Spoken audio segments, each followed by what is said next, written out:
A French soldier was killed in Iraq as strikes continue to engulf the Middle East in war. EU leaders called out President Donald Trump's decision to lift sanctions on Russian oil as fueling the war machine against Ukraine. A French soldier was killed in an attack in Iraq's autonomous Kurdistan region, President Emmanuel Macron said on Friday, confirming the first French military death in the Middle East war. Macron said several soldiers were wounded but did not say who was behind the attack. Since U.S.-Israeli strikes on Iran last month engulfed the Middle East in war, multiple attacks attributed to pro-Iranian factions have targeted the region where foreign forces are based.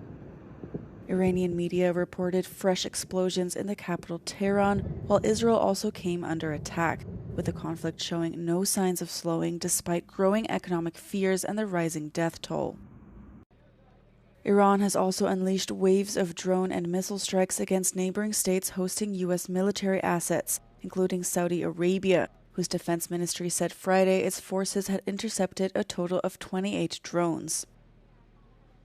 Retaliatory Iranian missile strikes and drone attacks have brought shipping through the Strait of Hormuz to a halt as Iran vowed to disrupt global energy markets in response to the U.S. and Israeli strikes.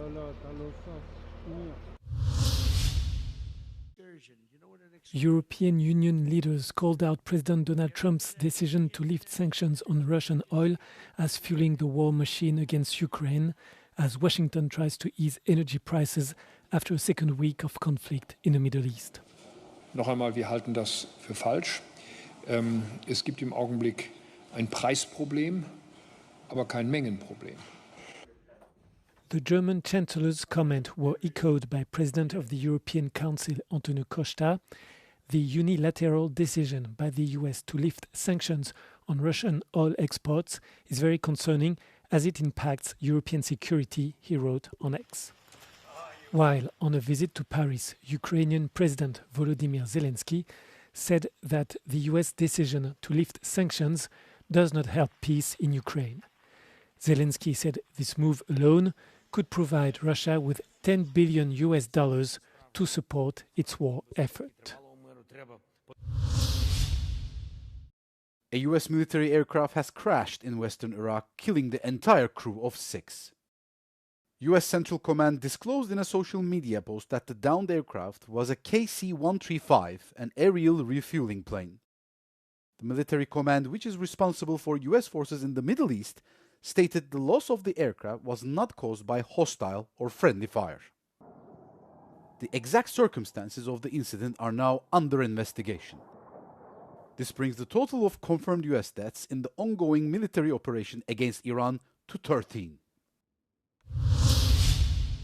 Poland's President Karol Nawrocki has vetoed legislation that would have enabled the country to access nearly 44 billion euros in EU defense loans.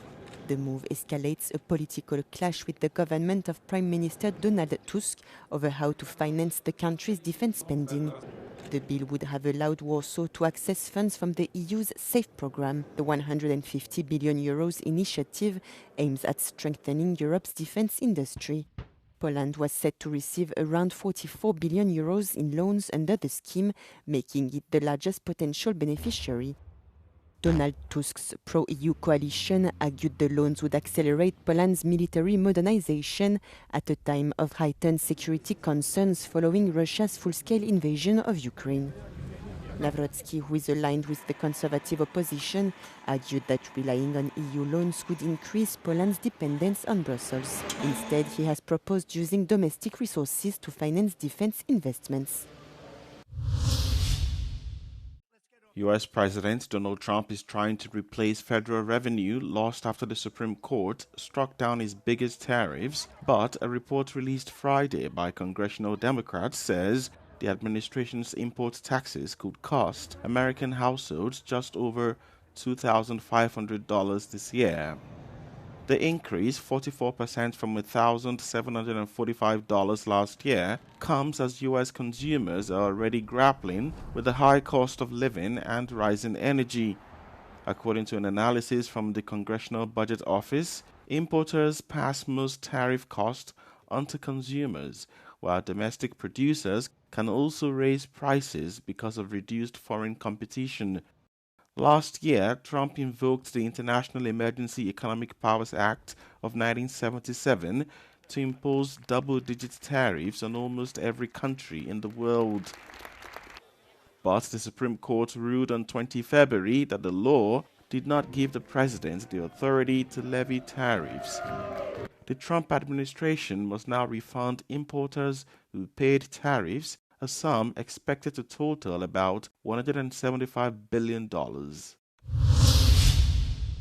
Berlin's Central Station is one of the largest and newest transit train stations in Europe, but it's plagued by problems. 35 of the 52 escalators are out of service. Now, even Berlin's mayor, Kai Wegner, has intervened. Wegner has told railway company Deutsche Bahn that he expects the problem, which has been going on for around 3 weeks, to be resolved as soon as possible. Until then, passengers will have to carry their suitcases and walk up the stairs, much to the chagrin of the approximately 300,000 travelers who have to get from one platform to another. Schwierig, vor allem für die Leute, die nicht barrierefrei gehen können, die Hilfe brauchen, die nicht schwer tragen können. Ich hatte davor schon gehört davon und bin jetzt überrascht, vor allem wenn man das jetzt mal wieder live sieht, wie es eigentlich sein kann, dass mehr oder weniger alles auf einmal kaputt ist. Dann habe ich mir schon vorgestellt, dass ich hoffe, dass der Zug nicht noch mal ganz kurzfristig auf ein anderes Gleis gestellt wird. Ich habe mich gefragt, warum sind fast alle Rolltreppen gleichzeitig gesperrt? Und eine Erklärung der Deutschen Bahn wäre da sicherlich hilfreich und tröstlich, dass man es nachvollziehen kann. Deutsche Bahn has hired specialists from Finland to repair the escalators this week. Spare parts have been ordered from all over the world to restore normal operation as soon as possible. But it's still unclear how long this will take. Offenbar sind die Rolltreppen wegen eines Herstellerfehlers defekt. Die Bahn versucht, sie so schnell wie möglich zu reparieren. Doch dass so viele gleichzeitig ausfallen, ist für die Fahrgäste trotzdem ärgerlich. Laura Fleischmann aus Berlin für Euronews. NASA has cleared its moon rocket for a possible April launch with 4 astronauts after completing a fresh round of repairs, marking what could be humanity's first trip to the moon in more than 50 years. The 98-meter rocket will roll out of the hangar and back to the pad next week at Florida's Kennedy Space Center, leading to a launch attempt as early as April 1st. According to NASA, the Artemis II crew should have blasted off a lunar fly-around earlier this year, but fuel leaks and other problems with the Space Launch System rocket interfered. Although NASA managed to plug the hydrogen fuel leaks at the pad in February, a helium flow issue forced the space agency to return the rocket to the vehicle assembly building for repairs, bumping the mission to April. The space agency says it has a 6-day launch window at the start of April, and if it misses that opportunity, it must stand down until 30 April or early May. In February, NASA announced a major overhaul of the Artemis program to speed things up and, by doing so, reduce risk.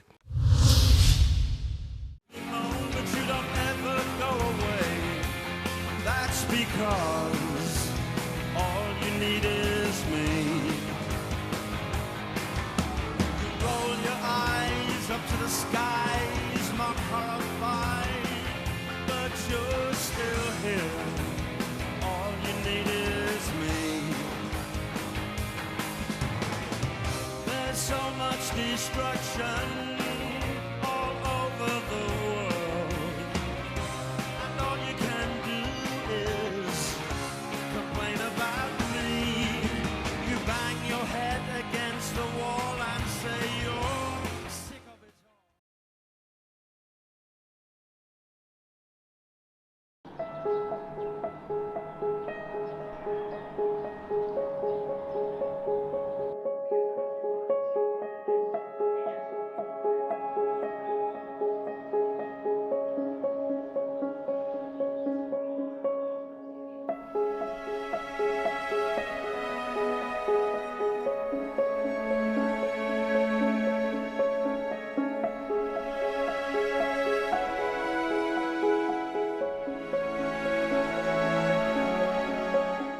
What we're trying to do is to expose for the first time permanently what makes Pompeii so special, and it's ultimately the tragedy of destruction and of many human lives that were lost.